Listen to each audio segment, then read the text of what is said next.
Good morning, ladies and gentlemen. I would like to take this time to go over the Topic 8 test and give you a point retrieval in order to earn some points back on that test. The test was only worth 16 points total, so the point retrieval will give you an opportunity to earn a couple of those back so that you can raise your grade on this test. I do want to go over all the answers so that you for sure can understand your mistakes, and then you can ask me questions. Please call or text or email me with any questions that you might have. So problem number 1 was worth 1 point. The graph of g of x equals a times x squared opens downward and is narrower than the graph of f of x equals x squared. If it opens downward, remember that a has to be a negative value. So a and b are the only two options that could work, and because it's narrower, that means that that number has to be greater than 1. So A is the correct answer. Problem number 2 was worth 2 points, a half for each of the answer choices. Which statements about the graphs of functions g of x equals negative 1/4 x squared and f of x equals x squared are true? Select all that apply. G is wider than f because that a value is a fraction. That makes it wider. F and G do not open in the same direction. G has a negative a value, which means it opens down, and f has a positive a value, which means it opens up. They do, however, have the same vertex because when you use the negative b over 2a, there's no b term in either of those examples, so the x value will be 0. When they plug that back in, that will be, the y value will be 0 for both of them also. And because they have the same vertex, they also have the same axis of symmetry. So both C and D are true. Problem number 3 was worth 1 point. Over what interval is the function increasing? Now, I talked to quite a few of you about this problem when we were reviewing. You want to look at the y values. At what point in this function are the y values increasing? And that's from here to here. It's going from -8 to -2 to 0, getting bigger. And when it asks for an interval, it's saying, well, what x values make that function increase? So that is these values here, -4, -2, 0. Well, that continues forever for anything that is less than 0. So B is the choice, any x value that is less than 0. Number 4 is also worth 1 point. What is the vertex of this graph?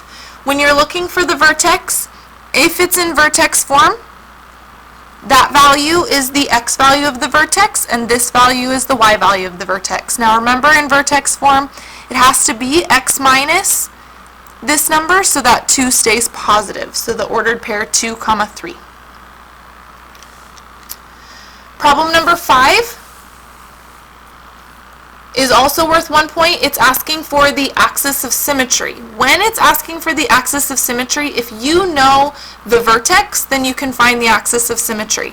So the vertex is, again, this ordered pair, or this is the x value, this is the y value, so 3, 5. The axis of symmetry is the same as the x value of the vertex, so x equals 3. Problem number 6 is worth 2 points, 1 for telling me what the vertex is, 1 for telling me what the y-intercept is. To find the vertex, because it's in vertex form, is fairly simple. We can just look at it. The only trick here is that, remember, this has to be x minus, so this is actually x minus -2.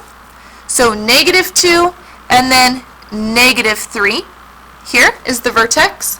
Then to find the y-intercept, you actually have to make this into standard form. So to do that, you take the x plus 2 and you square it. So x plus 2 times x plus 2. When you do that, you do the double distributive property, and you end up with x squared plus 4x plus 4, and you still have this minus 3 out here. So when you do 4 minus 3, you get 1, so your y-intercept is 1. Number 7 is worth 2 points. I wanted you to write this function in vertex form if it was translated 4 units to the right and 1 unit down, and the graph was just f of x equals x squared. So that changes the vertex in that vertex form. So if it's being translated 4 units to the right, that positive 4 goes inside here, so it's x minus 4 squared, and that translation of it down makes that 1 outside here a negative 1. That was worth 2 points, 1 for the 4 inside and 1 for the 1 outside. Number 8 is worth 1 point. What is the axis of symmetry of the graph of the function? In standard form, 2x squared plus 8x minus 5. You had to use the negative b over 2a to determine that.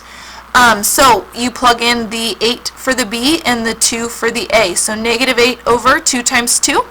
2 times 2 is 4. Negative 8 divided by 4 is negative 2. So x equals negative 2. On the back, problem number 9 was worth 2 points. I did want you to show your work on this one. So making sure that you show your work helps me determine how you got that answer. If you're looking for the maximum height of the jump of this kangaroo modeled by the function negative 16t squared plus 24t, you're going to use negative b over 2a. When you do that, you end up with negative 24 over negative 16 times 2, which is 3/4. So you could plug in 3/4, or you could have used 0.75. When you plug in the 0.75 into this function, negative 16 times 3/4 squared plus 24 times 3/4, you get negative 9 plus 18, which is exactly 9 feet, which is the A answer. Number 10, also worth 2 points. I gave you this drawing so that you could use it to help you. It's a picture frame, 5 inches by 11 inches, surrounded by a frame with a width of W. So you had to write the quadratic function in standard form to represent the area of the entire thing. So the entire length of this picture is 11, and then there's W on each side, so 2W plus 11. And the width of the entire thing is 5, and W on each side, so 2W plus 5. Then you use the double distributive property to multiply that out. And when you do that, you get 4W squared plus 32W plus 55. That is the quadratic function in standard form of the entire area. And the last problem was worth 1 point. Is this a linear, quadratic, or exponential model? If you look at the y values, they are being multiplied by 2 every single time. That means that it is an exponential function. And the extra credit, if this function was translated 5 units horizontally to the right of this vertex, that means that that 2 actually is x minus negative 2. And if we want that to be translated to the right, then we're going to add 5 to that. And when we do that, we get 3. So what should be in that function is a minus 3, because it should be a minus when it is in vertex form. So A is the correct answer. And that was worth 1 point.